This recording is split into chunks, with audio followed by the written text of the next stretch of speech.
दोस्तों, क्या आप दिल्ली और लखनऊ के बीच की तनातनी उत्तर प्रदेश के विकास पर भी भारी पड़ने लगी है? क्या आपसी रंजिशों की वजह से उत्तर प्रदेश में विकास परियोजनाएं भी प्रभावित होने लगी हैं? और क्या इसी वजह से इस बार के बजट में, केंद्रीय बजट में उत्तर प्रदेश का ख्याल नहीं रखा गया? पिछली बार के बजट में बिहार का खूब ख्याल रखा गया क्योंकि बिहार में चुनाव था, लेकिन उत्तर प्रदेश जहां अगले साल चुनाव होना है, फरवरी के महीने में चुनाव होगा, उस उत्तर प्रदेश में, वो उत्तर प्रदेश जहां से प्रधानमंत्री नरेंद्र मोदी खुद सांसद हैं, जो 80 सांसद देने वाला राज्य है, उस उत्तर प्रदेश के साथ इस बार सौतेला व्यवहार क्यों हुआ? क्या इस वजह से क्योंकि 2024 के नतीजों में उत्तर प्रदेश ने भाजपा का वो साथ नहीं दिया जो 2014 और 19 में दिया था?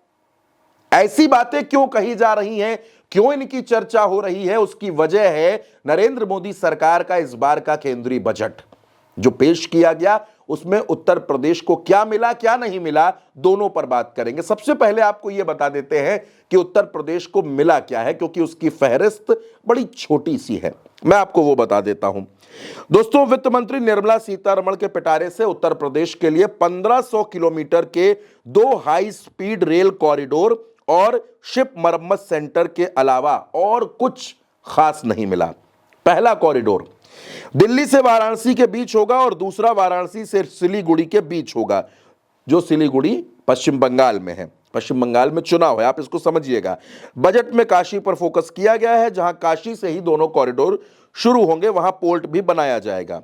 लेकिन उत्तर प्रदेश ने आबादी के आधार पर केंद्रीय कर और शुल्कों में बढ़ोतरी की मांग की थी, लेकिन पिछली बार की तुलना में 0.32% कम राशि उत्तर प्रदेश को मिली है। और अब मैं आपको बताता हूं उत्तर प्रदेश की वो मांगे जो अधूरी रह गई, जिनकी घोषणा इस बजट में नहीं की गई है।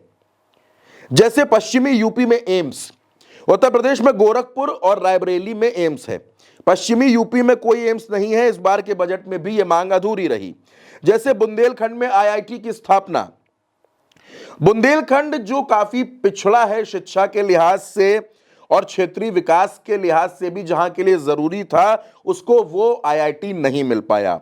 सोलर सिटी की भी बात हो रही है कि उत्तर प्रदेश में अयोध्या जो है वो सोलर सिटी है।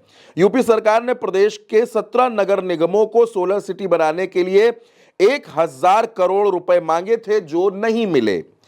उत्तर दक्षिण एक्सप्रेसवे 31,000 करोड़ के इस प्रस्तावित एक्सप्रेसवे निर्माण की आवश्यकता और सहायता के लिए मदद मांगी गई थी केंद्र सरकार से, लेकिन वो भी नहीं मिला। दोस्तों, उत्तर प्रदेश में इन दिनों जो कुछ चल रहा है, जिस तरह से विधायक नाराज हैं, जिस तरह से विधायक मंत्रियों को रोक रहे हैं, कहीं कोई विधायक अधिकारियों पर भड़क रहे हैं, कहीं ब्राह्मण विधायक बैठक कर रहे हैं, तो अलग अलग बयान सामने आ रहे हैं। यह दिखाता है कि उत्तर प्रदेश में भाजपा की स्थिति बहुत अच्छी नहीं है।